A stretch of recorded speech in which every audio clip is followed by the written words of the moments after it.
morning, namaskar, adab, and today my topic is very interesting. Topic is middle class population is like middle management. And whenever you see any country which has lot of middle class people, वो country हमेशा strong होती है economically and as a whole is called a very powerful country. सोचिए America इतना ज़्यादा strong क्यों है, इतना पावरफुल क्यों है? क्योंकि वहाँ पर मनी हमेशा एक सर्कुलेशन में रहता है और पैसा रिसोर्सेज कब सर्कुलेशन में होती है? जब मिडिल क्लास पॉपुलेशन के पास पैसा होता है तो वो कंट्री हमेशा ज़्यादा रिसोर्सफुल होती है। और कौन सी कंट्रीज ऐसी होती हैं जो पुअर होती हैं, बैंकरप्ट होती हैं, जहाँ पर मिडिल क्लास पॉपुलेशन बहुत कम होती है और दो ही क्लास होती है वहाँ पर, पुअर क्लास और टॉप क्लास और रिच क्लास, जैसे Pakistan, Afghanistan, Syria, all this countries. सारा का सारा पैसा कुछ परसेंट लोगों के पास है, ये सारी की सारी पावर कुछ परसेंट लोगों के पास में है। मिडिल क्लास का मतलब क्या है? The money and power and resources are well spread out. इसी तरह से वो कंपनीज बहुत स्ट्रांग होती हैं जहाँ पर वाइब्रेंट होता है मिडिल मैनेजमेंट, प्रोग्रेसिव होता है, अच्छी क्वांटिटी में होता है, there is a competition to come to the top level. जब हम बात करते हैं कि मिडिल मैनेजमेंट होता क्या है, कौन से डेजिग्नेशन से शुरू होता है, जहाँ पर भी आप ये पाएंगे कि एक मैनेजर जिसके पास 20-25 लोग होते हैं, for example senior area manager onwards to से ZM, उसको हम बोल सकते हैं कि मिडिल मैनेजमेंट। उसके बाद जब आता है नेशनल सेल्स मैनेजर तो वो टॉप रिच क्लास में आ गया। And in mankind, we have always believed that our middle management should be very, very strong. और ये कैसे हम कहते हैं और कैसे हम प्रैक्टिस करते हैं, आप सोचिए इस बारे में। The day somebody joins mankind as a medical rep, we start talking about his future, his growth, the bigger picture, not the sales and target and growth only. हमेशा बोलते हैं आपकी पर्सनैलिटी ग्रो करे, आप प्रोग्रेस करें, आप healthy रहें, physically भी और मेंटली भी। जब इस तरह से हमारे डे वन से लोगों के ऊपर काम होता है तो naturally we put some kind of a seed in people's head that you can become a leader. ये हमारा पहला अटैक होता है लोगों के ऊपर कि आपको जाना है ऊपर, आपको प्रोग्रेस करनी है, आपको ज़्यादा पैसे कमाना है।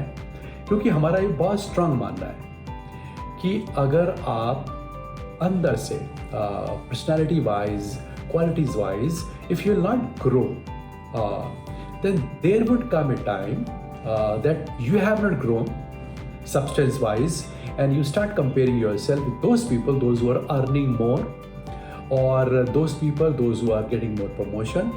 You will feel frustrated. Example, मैंने एक कंपनी में ज्वाइन किया और उस कंपनी के अंदर मैंने कुछ नहीं करा, सिर्फ सेल्स करी। और एक दिन मैं देखता हूँ 10 साल काम करने के बाद मैं मेडिकल रैप क्योंकि सिर्फ मैंने रिलेशन बिल्डिंग करी डॉक्टर्स के साथ में, अपना कम्युनिकेशन पे ध्यान नहीं दिया, अपना ओवरऑल पर्सनालिटी पे ध्यान नहीं दिया, सिर्फ सेल्स करी, growth lie. On the second side somebody else who is smarter in talking, communication wise, personality wise, he gets a promotion.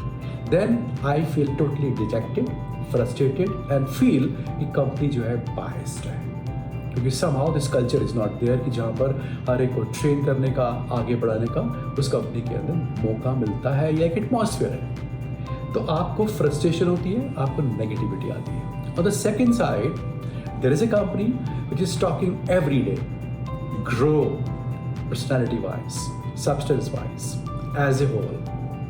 तो उसके अंदर चांसेस बहुत ज़्यादा आते हैं कि उसका जो मेडिकल रैप है AM बनता है और RM से ZM बनता है, उसकी जो मिडिल मैनेजमेंट है वो स्ट्रांग होती है। मैनकाइंड के अंदर इसी बात को दिमाग में रखते हुए हम हमेशा इस बात को बोलते हैं, अपने ऊपर ध्यान दीजिए, because tomorrow this would really help you a lot. Not only the sale करने से कुछ नहीं होगा, अपने को अच्छा करना इज मोर इम्पॉर्टेंट। और जब हम बात करते हैं कि आप बन जाते हैं रीजनल मैनेजर्स, जोनल मैनेजर, आप मिड मैनेजमेंट में आते हैं, then you are suppose to be और you are consider to be a smart person. Smart आदमी का मतलब क्या होता है कि उसके अंदर मेहनत भी होती है, वो काम भी करता है, लेकिन साथ में उसके पास he has got substance, he has got smartness. Data को पढ़ना जो लिखे हुए फिगर्स हैं, बिहेवियर को पढ़ना जो आदमी जैसा बोलता है, what is a behavioural data. जैसे मैं आपका जूनियर हूँ, आप मुझे मिले, मैंने आपको 3 महीने पहले बोला, 6 महीने पहले कुछ बोला, 1 साल पहले कुछ बोला, 2 साल पहले कुछ बोला। So you remember what I spoke to you on which particular time. इसका मतलब ये नहीं है कि आपको मेरे डायलॉग्स याद हैं, आपको ये पता है कि मेरी आदतें क्या हैं। एंड सेम वे मेरा डेटा है मेरी फिगर्स का, मैंने कितनी कॉल्स करी, मेरी सेल्स क्या चल रही है, मेरे नए प्रोडक्ट्स की लॉन्चिंग कैसे चल रही है, all sort of things. On the basis of that I जज people and I evaluate. Smart middle management का मतलब क्या होता है कि you choose right people, you promote right people, you have all the powers, you appreciate right people. And advantage basically is what? You create a kind of atmosphere in the organization in which when you reward right people, wrong people get a message. जब भी कोई middle management का आदमी सबको खुश करना चाहता है या किसी भी पोस्ट पर, वो किसी को खुश नहीं कर सकता। He cannot create a meritocracy in total company in the sense कि मेरिटोक्रेसी का मतलब क्या होता है, जो बेस्ट आदमी होता है वो आगे बढ़ता है, बीच का आदमी बीच पे रहता है, खराब आदमी को मैसेज मिलता है। इसी के अंदर कोई भी मिडिल मैनेजमेंट का RM या ZM ये बोले, सर मेरे को पता नहीं चला कि मेरे एरिया में करप्शन हो गया, सर मुझे पता नहीं चला कि रिसोर्सेज आई थी इस जगह पर लगाने के लिए लेकिन लगाई गई कहीं और, सर मुझे पता नहीं चला कि जो एक हॉस्पिटल सप्लाई के लिए एक पर्टिकुलर प्राइस लिया था वो बाहर चला गया, मुझे पता नहीं चला। जब भी ये वाली बात कोई बोलता है मुझे पता नहीं चला, इसका मतलब 2 है, या आप बोलते हैं मुझे नहीं पता, इसका मतलब 2 है। पहला मतलब you are not smart, why did not you know about your area, आपको पता क्यों नहीं आपके एरिया के बारे में। या तो आप स्मार्ट नहीं हैं या आप मिले हुए हैं, आपको सब पता है and you are just pretending कि आपको नहीं पता। In both the cases just ask the question, आप कितनी इफेक्टिव हैं, कितने यूजफुल हैं, कितने यूजलेस हैं। That is one question you should definitely ask. This is one question every senior guy, every top manager must ask the middle management. और middle management को अगर राइज करना है तो इन क्वेश्चंस के आंसर उसके पास होने चाहिए कि क्यों नहीं पता। And one more thing I just want to add here, हम सब के आसपास रिसोर्सेज बिखरी हुई हैं, हम सब के आसपास डेटा की शेप में, स्टॉकिस्ट की शेप में, फर्स्ट लाइन की शेप में, हमारे डॉक्टर्स की शेप में। जब भी आप फील्ड में काम करते हैं तो आपको चलता है पता कि कितना लड़का काम कर रहा है, कितना वो दिखा रहा है, you can come to know. और आप नहीं देख पा रहे तो आप स्मार्ट नहीं हैं। एक जगह और रिसोर्सेज हैं which I just want to highlight and people don't use it. For example, you're working in Mankind division. Cannot you use the mind of discovery manager who can be your friend, who should be your friend? क्या तुम बताओ Mankind के अंदर, इस division, मेरी division के अंदर, इस एरियाज में ये प्रॉब्लम चल रही है। Can you see from your point of view क्या प्रॉब्लम चल रही हैं? If you use it like this, you'll be smart. But unfortunately, 95% people don't use it. अगर कोई दूसरे डिवीज़न का आदमी उनको बताए कि आपके एरिया में ये मैनेजर या ये मेडिकल रैप गड़बड़ कर रहा है, उसको वो लोग बुरा मानते हैं। वो बोलते हैं तू अपने एरिया में ध्यान दे, मेरे लड़के तो सारे अच्छे हैं। That means what? You are not using the resources which are lying outside your division. हम सब के आसपास कुछ ना कुछ यूजफुल चीज़ें पड़ी होती हैं, हमें यूज़ करनी नहीं आती, हमें यूज़ करनी आनी चाहिए। This is a time of collaboration. If we cannot collaborate with other divisions, we cannot use the wisdom of other division, first line और सेकंड लाइन और योर ओन कलीग। अगर आप ZM है तो ZM दूसरी कंपनी का आपको बता सकता है, आप RM है तो दूसरे डिवीज़न का RM आपको बता सकता है कि क्या गड़बड़ चल रही है। एक डिफरेंट पर्सपेक्टिव से चीज़ों को देखना, चेक करना और ठीक करना is very very important for you. Unfortunate बात क्या है कि हम आपस में या तो डिफरेंट डिवीजन्स मिलकर कम्पीट करते हैं नेगेटिव वे में, और या फिर मिल जाते हैं और बोलते हैं तू भी अपनी प्रोडक्टिविटी मत बढ़ाइयो, मैं भी नहीं बढ़ाऊंगा. This kind of a report keep receiving and we know it very well.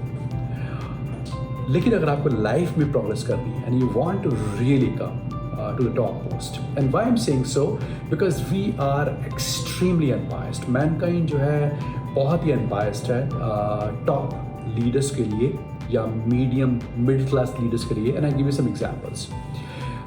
किसी भी कंपनी के अंदर आप एज ए होल चाहें देखिए, जितनी भी biased कंपनी होती हैं, biased कंपनीज होती हैं, वहाँ पर अगर उनका हेडक्वार्टर साउथ में या साउथ में कोई हेड बनता है तो ज़्यादातर वहाँ के हेड्स साउथ इंडियन बन जाते हैं. नॉर्थ में होता है तो नॉर्थ इंडियन बन जाते हैं. But look at mankind. Mankind is a very special company. You find that we are Delhi based company and you find from field lot of people from south side, from east side, from Orissa, from Guwahati, from southern side, from Tamil Nadu, have become top leaders. Somebody who's heading, कोई बंगाली है, कोई कश्मीरी है, कोई तमिलनाडु से है, कोई गुवाहाटी से है, कोई उड़ीसा से है, from different part. We are extremely conscious of this fact कि हम ना केवल unbiased रहें, हम दिखे भी unbiased. ये हम जरूर चाहते हैं इस बात के लिए. इसलिए हम हमेशा चाहते हैं कि आप इस बात के लिए बहुत ज़्यादा कॉन्शियस रहें कि जो लोग आपको सामने दिखते हैं वही लोग बेस्ट नहीं हो सकते. जो नहीं दिखते उनको भी देखिए, और आपको नहीं दिखते तो लोगों से पता करिए, 2-3 जगह से पता करिए and find out those people and just give them right chances. This is a time of collaboration. And अगर आप राइज करना चाहते हैं तो आपको कोलैबोरेट करना पड़ेगा, मिलकर पॉजिटिव डायरेक्शन में, रादर देन कम्पीट करना पड़ेगा. वो एक बहुत फेमस स्टोरी है ना कि एक बार एक कंपटीशन हुआ रैपिड एंड टॉर्टॉइस के अंदर, कछुए में और एक खरगोश के अंदर रेस लगी. कौन जीतेगा इस रेस को? And we all know rapid was over confident. Half it down when he saw tortoise is very far behind him, वो सो गया. लेकिन वो सोता रह गया और टॉर्टॉइस रेस जीत गया. लेकिन इस स्टोरी के बाद भी एक स्टोरी है. इस बात को देखने के बाद rapid became very disheartened, very disappointed. उसको लगा कि मेरी सबसे बड़ी गलती क्या थी कि मैं ओवर कॉन्फिडेंट हो गया. तो उसने दोबारा टॉर्टॉइस को बोला एक बार और रेस करते हैं. दोबारा रेस हुई और इस बार रैपिड नहीं सोया और वो रेस जीत गया. And this time tortoise got a setback. उसको लगा मैं हार गया. तो वो रैबिट के पास दोबारा गया और उसने बोला let's go for one more race. लेकिन इस बार जो जिस रूट पर रेस होगी वो मैं चूज करूंगा. And tortoise was smart. अब रेस दोबारा शुरू हुई. Rabbit again dashed very fast, रैन वेरी फास्ट. लेकिन जैसे ही वो हाफ वे डाउन पहुंचा तो रास्ते में नदी आ गई. अब टॉर्टॉइस आराम से चलता हुआ आया, नदी में कूदा, तैरा और रेस जीत गया. इसके आगे भी स्टोरी है. इस बार रैपिड टॉर्टॉइस के पास गया और उसने बोला why we are competing with each other, why we are trying to beat each other, let's beat the time, let's do something कि हम कोलैबोरेट करें और इस टाइम को, इस डिस्टेंस को कवर करने के लिए कम से कम टाइम में हम जीतें. और इस बार जब ग्राउंड था तो टॉर्टॉइस रैबिट की पीठ पर बैठा और वो भागे. और जब नदी आई तो टॉर्टॉइस की पीठ पर रैबिट बैठा. And this way I mean both were winners. So remember sir, this is a time of collaboration, collaborate with each other, learn from each other. आपके एरिया में क्या गड़बड़ चल रही है पड़ोसी बता देगा. ये would be knowing. आपके एरिया में जो गड़बड़ चल रही है उसको आप पता करें और उसको ठीक करें. And work in such a manner that tomorrow you rise to the top post of mankind. And time and again I'm coming in these videos and talking that हमारे को बहुत सारे young leaders की जरूरत है and we would be the happiest कि वो mankind से आए. So I wish you all the best, good luck in advance, very happy new year, all the best, bye bye, see you, good luck.